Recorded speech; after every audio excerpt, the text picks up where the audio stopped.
po si Margie Sorio, stylist sa costume department. Unang-una po magiging inspirasyon namin, maliban po sa period siya ng 1930s saka 1940s, yung Lupang Hinarang maging inspirasyon po namin sa pagpapabihis sa mga artista.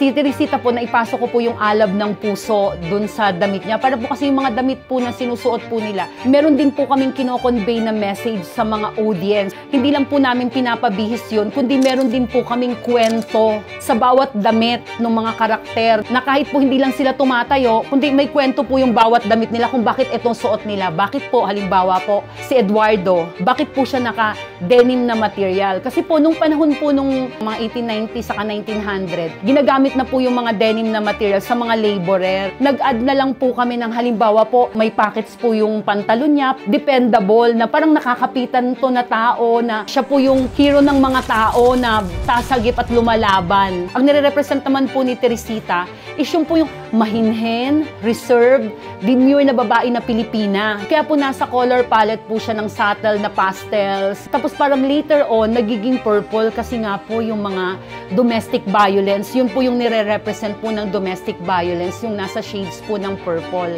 Si Hiroshi naman po, Japanese naman po ang pinanggalingan po niya. Pero dahil nga po sa conflict po nung character ni Hiroshi na ano ba ang pipiliin niya, ang bayan niya o ang taong minamahal niya, sabi ko, paano ko kaya mapapakita na kahit papano nakikita pa rin doon yung Japan. Nilalagyan po namin siya ng mga lapel pins na sakura. Medyo tough yung mga colors na nilalagay namin, na medyo darker shades. Meron po kaming nilalagay sa panloob na para maging vulnerable nga po siya. Saka po yung mga lapel pins, accessories, ganyan. Dahil sa tagal nga po niya dito, may puso siya. Yung puso na nakukuha niya sa mga kaibigan niya, sa mga tao na nagmamahal sa kanya, mga Pilipino. Kung sa baga po, yung mga artista, ito pong kwento ng history, isinasabuhay po ng mga artista.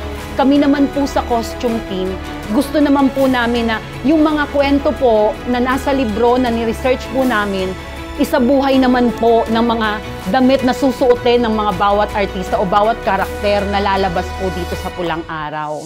Hello, I'm John Rararoque. I'm the stylist for Pulang Araw. As a stylist, it took really some deeper research dahil nagkaroon na ng iba't ibang influences, ng iba't ibang kultura, yung pananamit. Nagkaroon na ng mas marami trading system, so therefore yung influence ng Western and ng Japanese, makikita nyo sa show na to.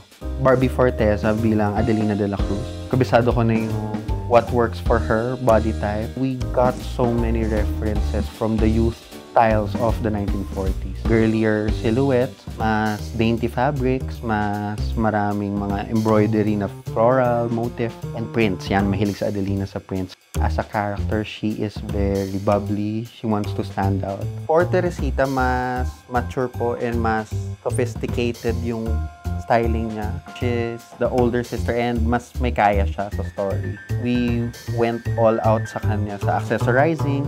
Madalas siyang naka-fascinator, naka-gloves, naka-jewelry. And our inspiration for her, old Hollywood sirens mostly. For Sir Dennis Trillo's character, Yuta, we had to research talaga the military uniform of the 1940s. And for his casual looks, we took inspiration from the men of Japan during the 1940s. So you can see him in suits that are Western, but it was our decision to place some hints of the Oriental fashion. Instead of trench coat, which is very Western, we would place him in kimonos on top of the suits. Our approach with his casual looks are much more sharp, tailored, and very intimidating. Parang malayo siya dun sa Dennis na nakikita natin usually. For Amalia, Miss Rochelle Pangilinan, we took inspiration from the silhouettes of the 1930s. We had to do it walang glamour because he is a poor character here. And for Julianne, who's playing the Queen of Vaudeville, Miss Katie de la Cruz, we took inspiration from existing photos of her, inspired by the 1920s, na parang Gatsby-ish. While doing this show, especially the vaudeville part, feeling ko gumagawa ako ng theater production or gumagawa ako ng concert basically. Kasi nga live on stage eh. So every take kailangan ganun ka precise yung changes, ganun ka precise yung for the choreography, for what works with the light and what works with the stage. So I'm very grateful that I get to do that this time this year.